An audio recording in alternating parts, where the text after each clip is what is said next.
কলা খুবই পুষ্টিকর একটা খাবার, কিন্তু এই কলা কখনো কখনো মানুষের প্রাণঘাতী হয়ে থাকে।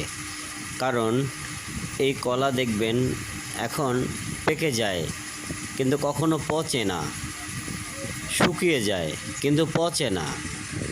এমন পরিমাণে বিষ দেওয়া হয় কলায়, কলা শুকিয়ে যায় কিন্তু পচে না। এটা মানুষের কী উপকার বয়ে আনতে পারে আপনারাই বলুন।